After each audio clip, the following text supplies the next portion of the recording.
When farming alone for a distant market, farmers tend to be price takers. But when cooperating with other farmers, they can gain enough clout to become price makers. So we ask, how do farmers cooperate to become price makers instead of price takers? Welcome to the award-winning Food Chain Radio Show with your host, Michael Olson. And now get ready for 1 hour of What's Eating What Radio. Hello out there. You are tuned into the 1419th edition of the Food Chain Radio podcast. Or hey, perhaps you're among our friends way down there in Christchurch who are tuned in as we stream along on the Food Chain page at MetroFarm.com. Well, whoever you are and wherever you are, welcome aboard. I am Michael Olson, your host for this hour of What's Eating What.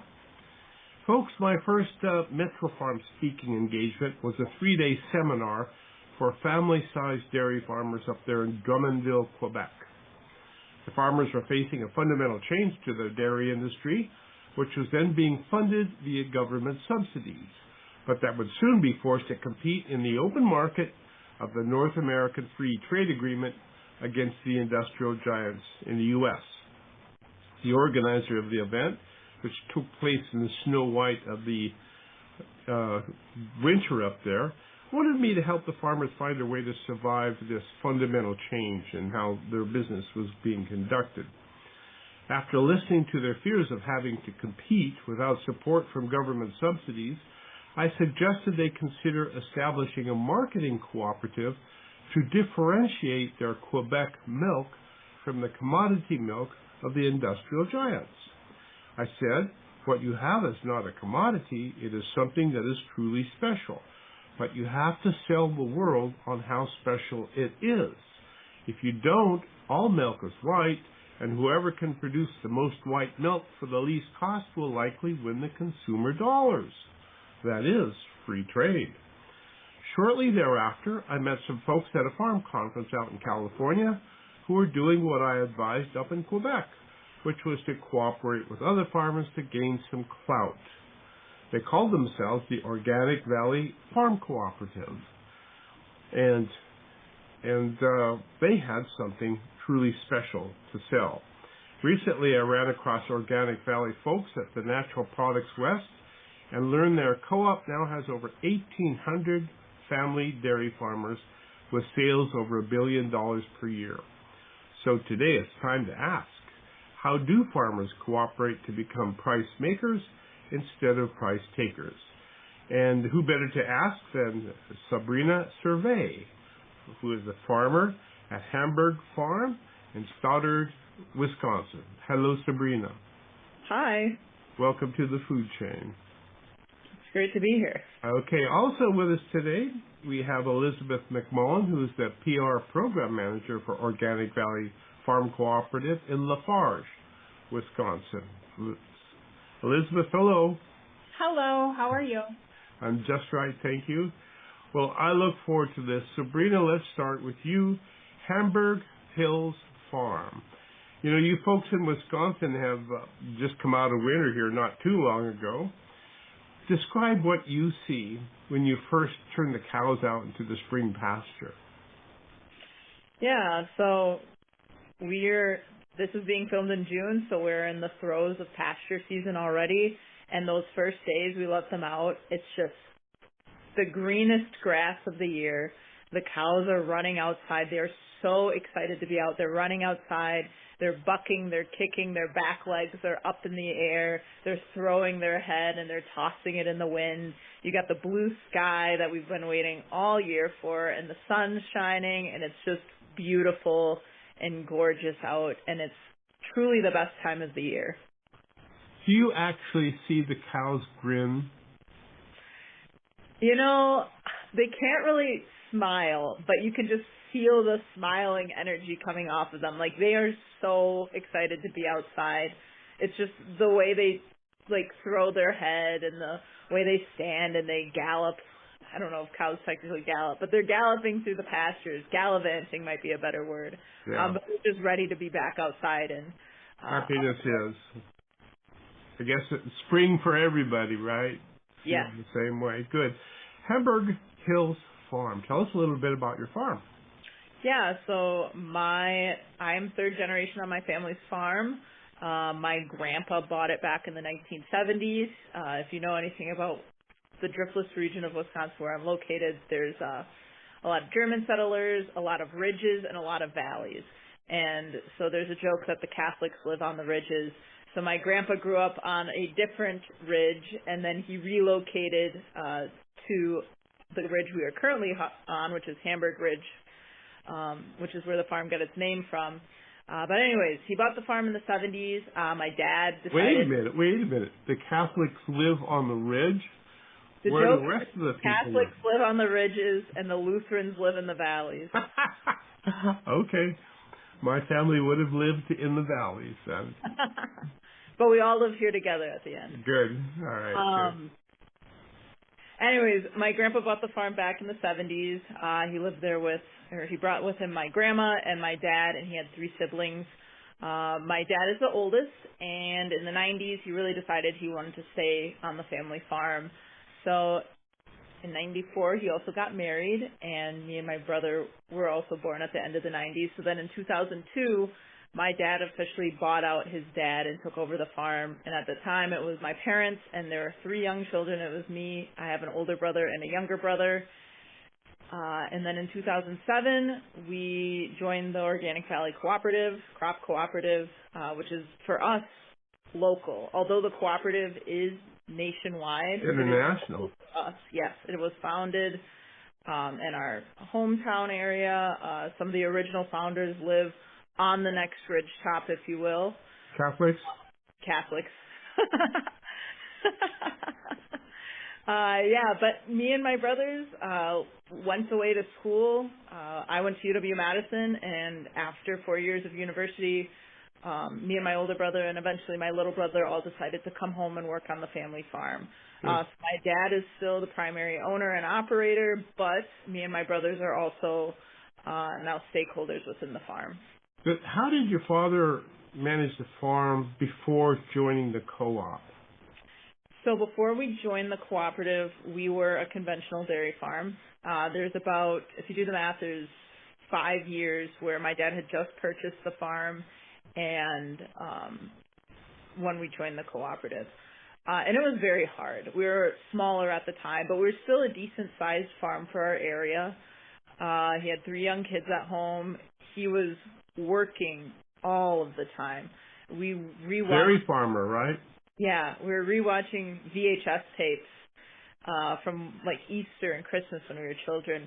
And me and my brothers are running around looking for our Easter baskets, and my dad is just exhausted at the table eating his breakfast, watching us run around because, you know, he'd just gone outside and worked for 3 hours. He came in for a bowl of cereal, and he's going to go out and work another 5 before he can come for lunch. And then, I mean, that was a holiday for him, too, is he was still out working and making sure everything was getting done.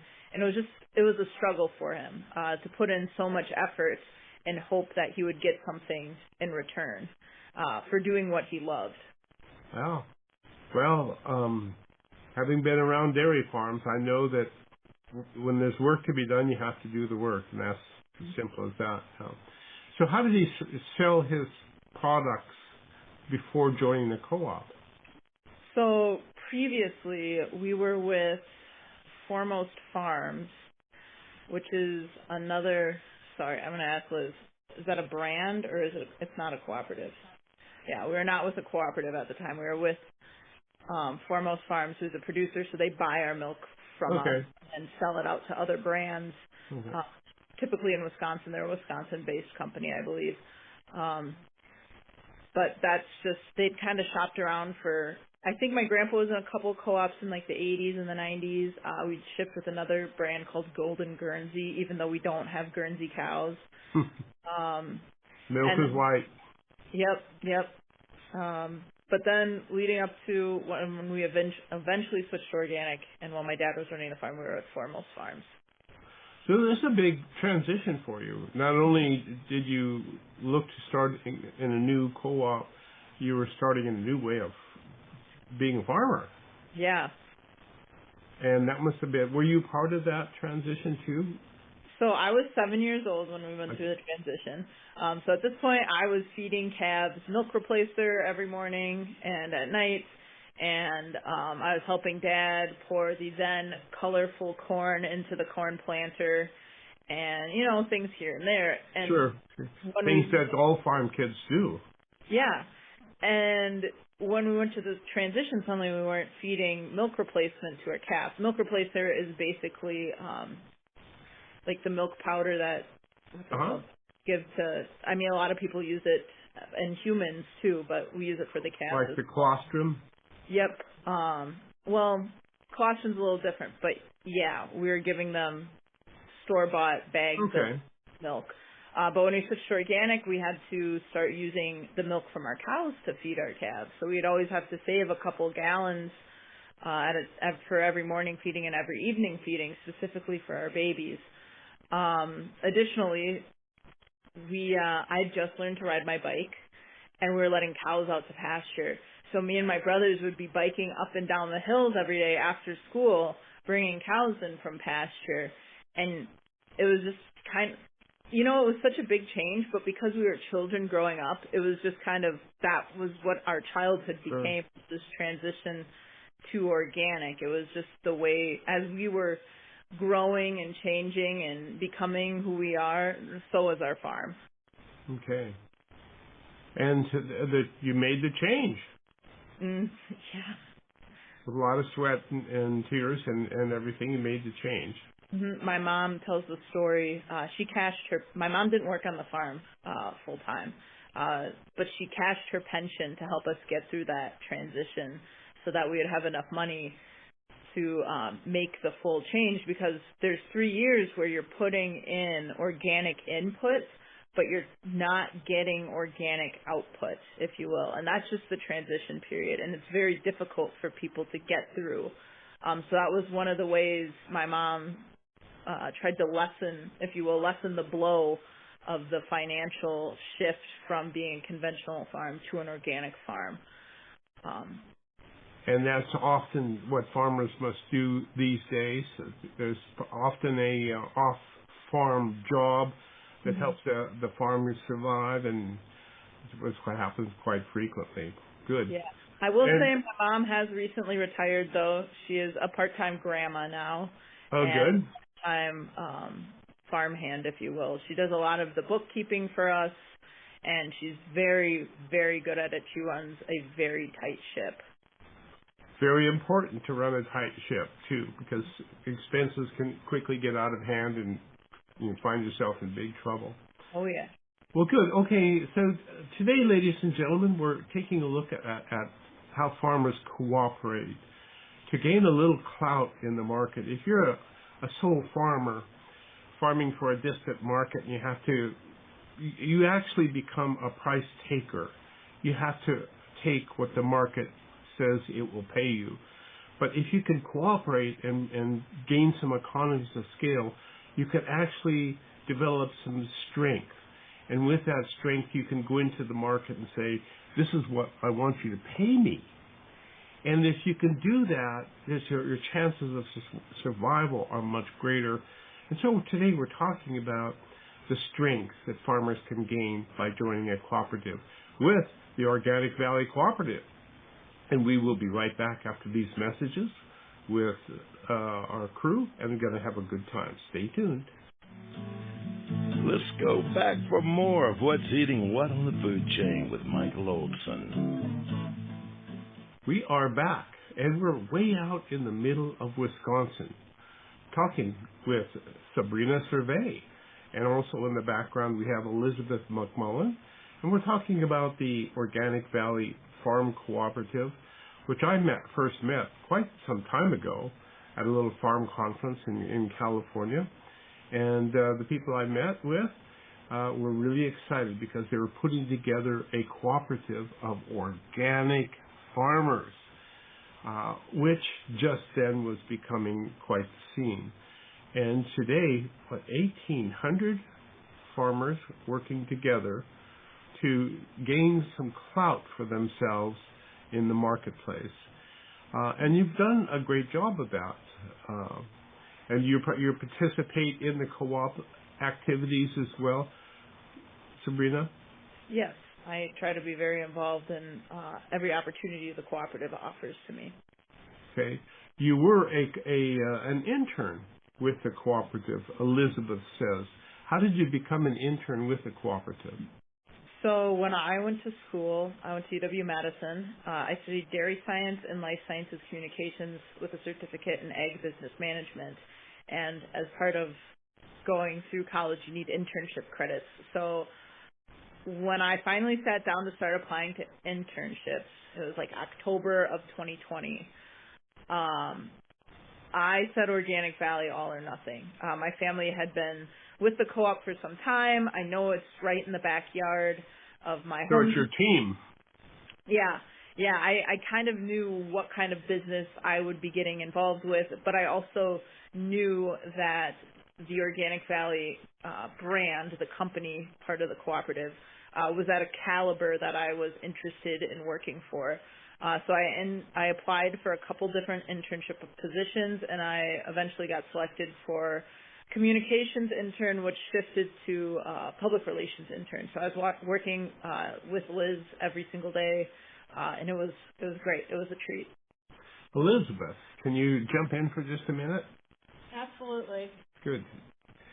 So Organic Valley is located in Lafarge, Wisconsin, which is pretty much in the middle of nowhere. Yeah. What is the population of Lafarge? Lafarge's population is a little bit over 700 people, like 747-ish. Okay.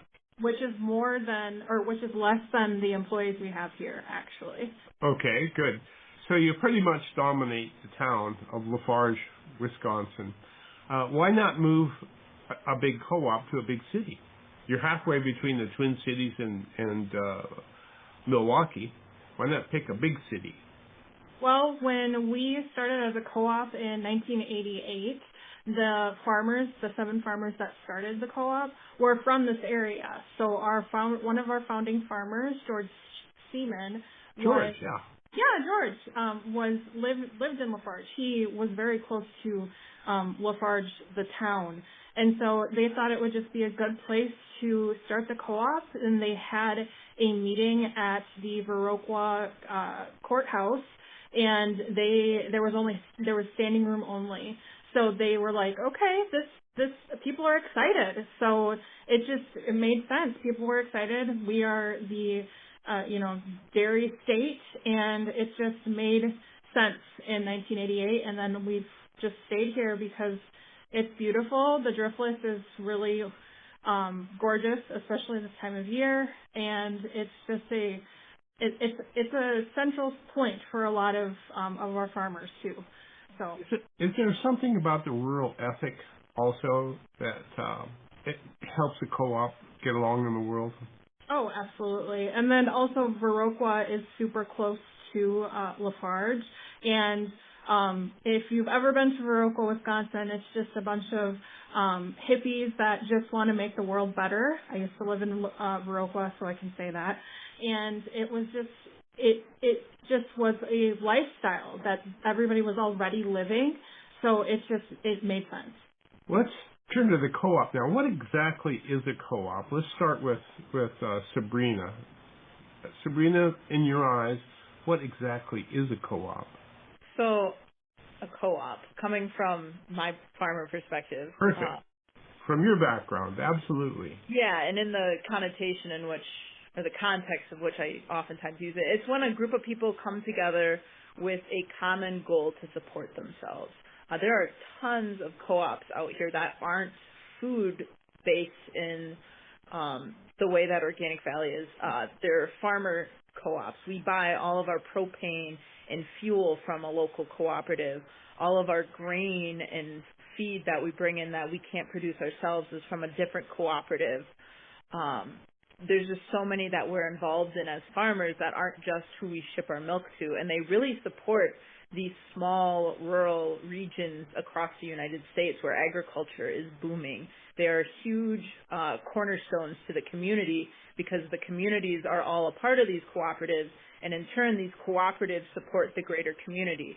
You go to the local dairy breakfast. You go to the local Lions Club.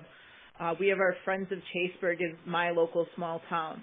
All of these events are put on and supported by the local cooperatives, whether they be the feed co-op or the local gas station cooperative. They all support each other, including Organic Valley. They're usually one of the biggest donors for our local dairy breakfast, whether it's an Organic Valley farm or not. They just understand how important cooperatives, agriculture, and dairy farms are for our communities, and understand that supporting them, no matter who they are, is really, really important for sharing their story, the story of the local farmers, and just keeping the community alive. It's interesting that farmers are notoriously independent people, and yet are dependent upon each other to get by in the world. I worked on a ranch once. Real quick story. Mm-hmm. We were harvesting wheat. It's been a real hot period. We happened to see a fire, a range fire, off to the west. We went and fought it. Came back, had lunch, started harvesting wheat again, saw a fire off to the north, went to fight that.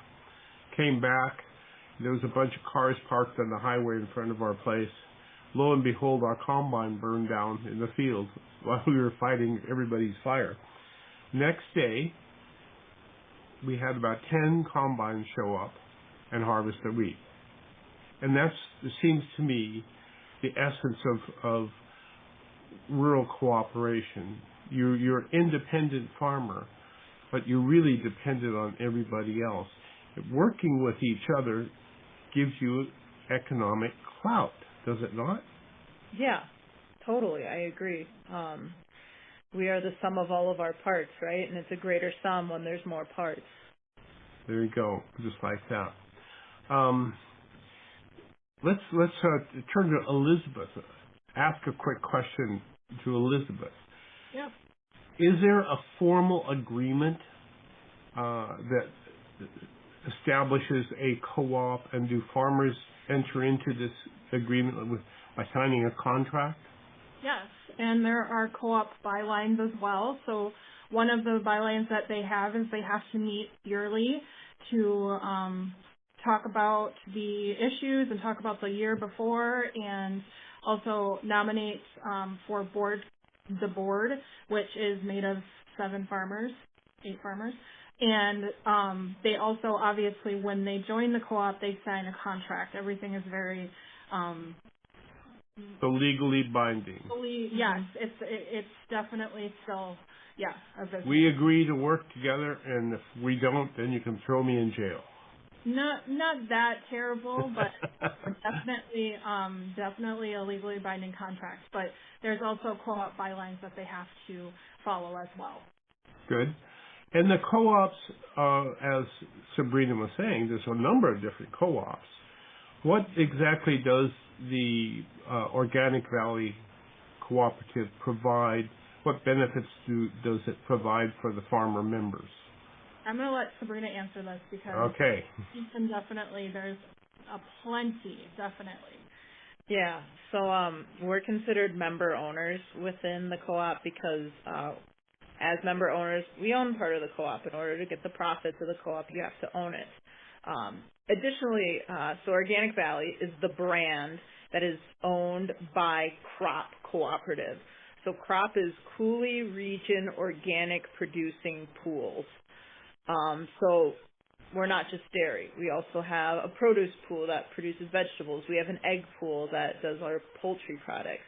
So a number of different pools. Yes, dairy is our biggest. By far, dairy is the biggest pool because we are Wisconsin-based. But it is the biggest pool, and that's why most people associate us with dairy. But anyways, we are member owners. There are a ton of different types of member owners within the cooperative and within those different pools. We are also considered a marketing cooperative. So all of the employees that work within the co-op are hired for the purpose of shipping and selling our agricultural products, our food products, under the Organic Valley label. So people like Liz, Her job is public relations, making sure people know who we are, having someone to talk to when they have questions about our organization. We have people who work in operations, shipping milk across the country. Milk routes are incredibly complicated. It is a high-stakes process. They have everything down to the minute, to the hour of where our milk, our eggs, our products need to be at a specific time. That is their job. We have people who do packaging, and their whole job is to figure out what our packaging is going to look like. So there's so many people that we also support as member owners within the co-op. But you also asked about the benefits.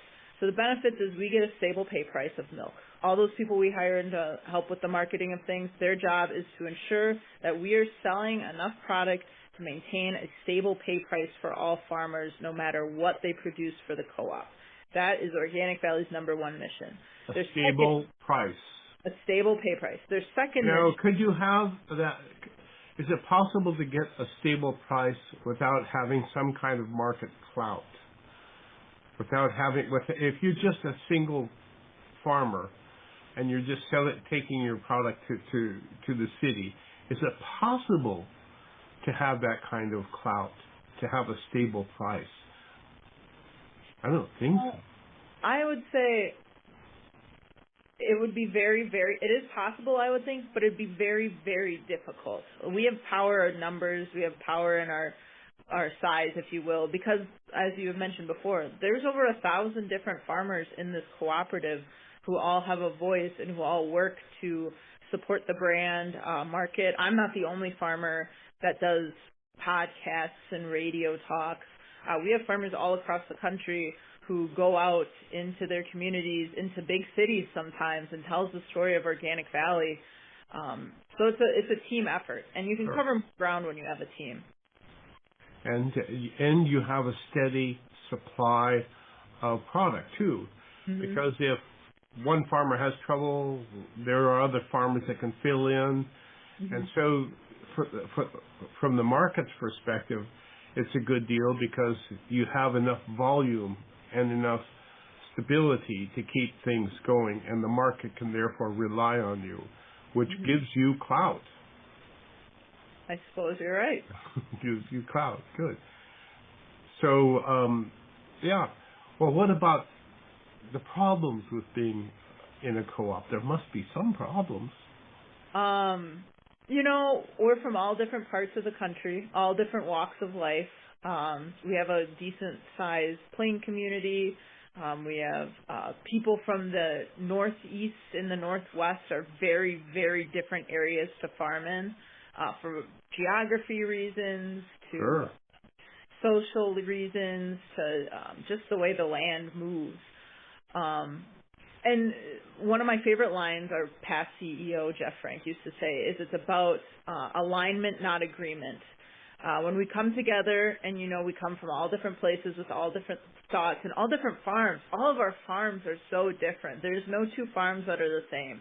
And that's a huge, huge thing about farmers is they're so proud of their farm and what makes it unique that sometimes it takes them a second to recognize the other ideas and needs from different farms.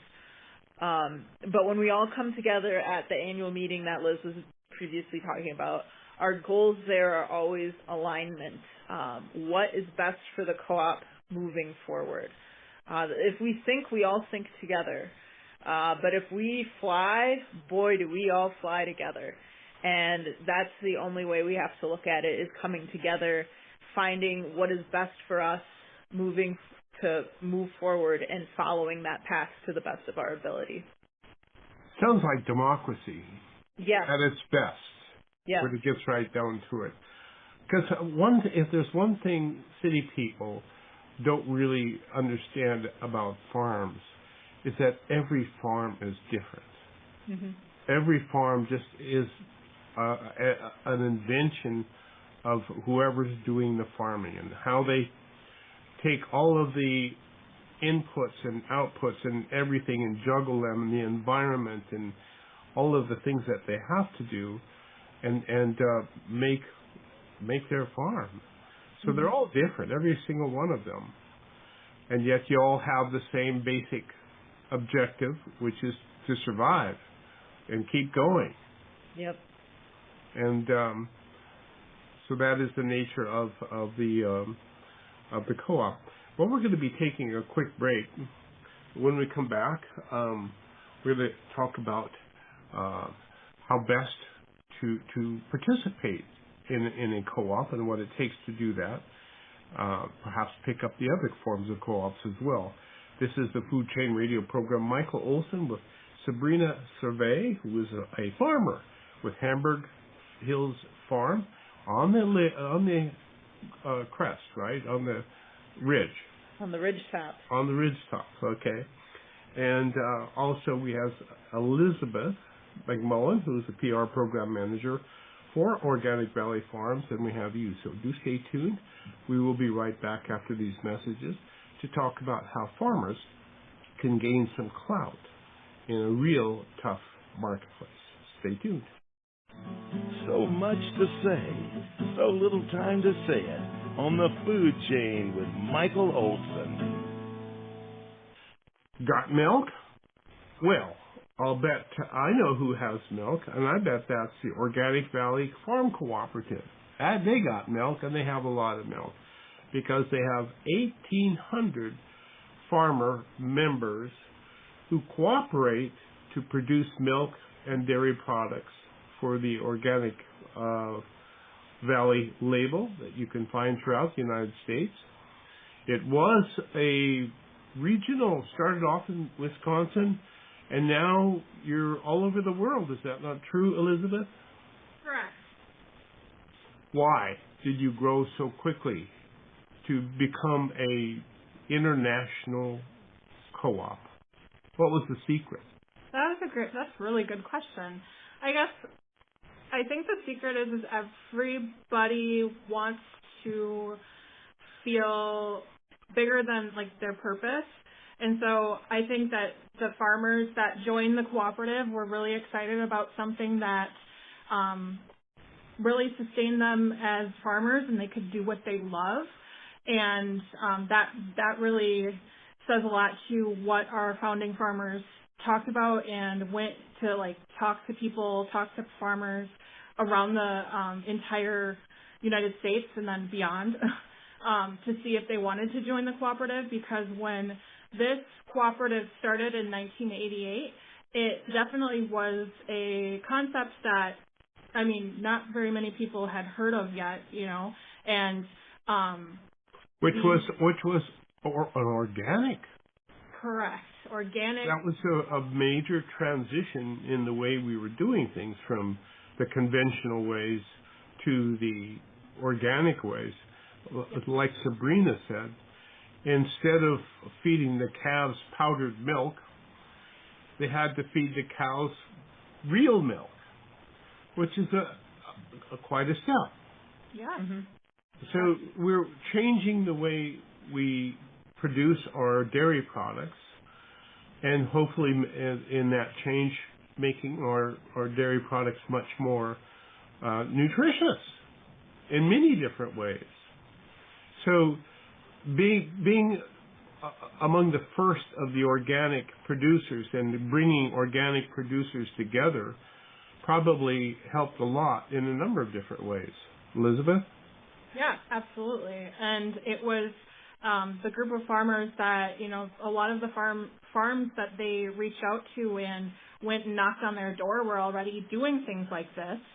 And so it just made sense. And so I think the 7 farmers that started the cooperative were visionaries, that they knew what they were doing, and the power of a cooperative, they had no idea what it would become, almost 40 years later. Wow. Milk is in some circles becoming quite a competitive concept, because originally there was dairy milk, milk from mammals, but now there's milk from a lot of different things. As a co-op, you got to be concerned about the future of your industry, and now you have all of these new competitors coming in And so if you go to a Starbucks and ask for a latte, of course, what kind of milk do you want? Well, of course, I want dairy milk, but most people maybe don't. Maybe they want soy milk or whatever the alternative is, and there's a lot of them. How does the co-op look at this new competitive landscape? So I'll take either one of you to start and just go to the next one later. Who wants to?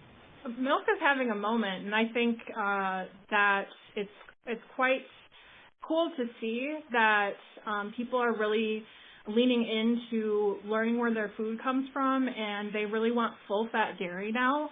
So I remember back in my day, I also grew up on a dairy farm, and you know we also sold to a processor. We weren't organic.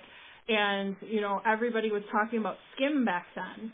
And then it was quite the change now, even now in 2026, that everybody is really thinking about full fat and what that means and what they want in their diet, which is pretty cool, honestly. Well, even raw milk is becoming something that a lot of people are interested in as well. So there is a competition then between whole milk and the rest of the world of milk, which now consists of oat milk and hemp milk and all kinds of different milks. Is the co-op going to stand up, find a way to stand up and fight for the whole milk world? Sabrina? Yeah, I'm going to take this one. So as I mentioned before, there are so many different pools that make up Organic Valley. And one of those pools is our producer pool. And they produce oats, and they produce hay, and they produce corn. And then the co-op, the co-op will help supply farms in need with these products. One thing is our organic farmers are very, very good at producing oats. And we saw some opportunity with that. So yes, we have this great dairy line. We have these great milks. We have our protein milk. We have incredible chocolate milk if you haven't had the chance to try it. But we also have oat creamers now. And they came out about a year or two ago. And when we look at this, we didn't look at it as taking away from our dairy farmers. We looked at it as an opportunity for our oat farmers. I have a good friend down in Iowa. His name's McCain. He has 2 robotic milkers, but his true love, aside from his cows, is being out in the fields late at night growing oats and soybean and corn. And he sent me a picture of all of the oats that he had spent his whole summer, all of his effort and his joy into producing oats that were going to go to the creamers at Organic Valley. And, you know, I'm a little bit of a skeptic as a dairy girl, but seeing how much love he put into his oats to go to oat creamer, and he's still a dairy farmer, really changed my perspective on things. There are a lot of aging farmers across the nation right now, and sometimes they don't want a dairy anymore, but they love the farm so much they turn to cash cropping as an alternative. And we saw an opportunity there to keep these farms still going, keeping this land family-owned, organic, still being a cornerstone to the rural community as farms tend to be. And part of that opportunity was turning to the oat creamers. Are we going to be coming out with a huge oat milk line? I don't think so. That might not be in our vision. It might end up being in our vision. We are, again, very, very proud dairy brand. But we do see some opportunities with these alternative milks, if you will, that we're not completely closed off from opportunity with them. If that's what the market wants. Mm-hmm. There's a joke. I believe it was George once said, or Wayne Peters, one of our founders, Wayne Peters, once said, if they want purple milk, I'll give it to them. Now, clearly we're not selling purple milk, but we are a very consumer-focused cooperative brand. Mm-hmm. Now, where does Organic Valley Milk sell its milk? Elizabeth? Well, I think Sabrina could answer this, but we're in stores across the country. We are in Whole Foods. We're in Target and Walmart. We're in your local grocery store. Our salespeople do a really good job of selling it into local grocery stores across the country. So you can really find us a lot of places nowadays. We're in Sprouts. We're everywhere, actually. To be everywhere, you got to get everywhere, which means that you must have a tremendous distribution system to handle all of that. Oh, absolutely, definitely. What were you going to say about? Were you going to say something about where we're at and everywhere? I was going to say if you're in the Midwest, we're also in Quick Trip. If there's any Midwest listeners, we are in Quick Trip. Which is a gas station / convenience store. Good. Very strong Midwestern roots. Yeah. Sure. And you're also in Australia. We have meat farms in Australia, yes. Okay, so you work with organic farmers. So organic is really the key, isn't it? Correct. Mm-hmm. That's really the tie that binds everything together. Well, I will say something we haven't really hit on that is also a key component of our cooperative is we're family farms. My family I'm third generation. It's me, my dad, and my brothers. We're the main people on our farm. We have other farms out in Iowa, out in Minnesota, out in California. It's a dad and his daughters, a mom and her sons. It's a whole family unit, like multi-generational farms that in dairy we say keep the lights on.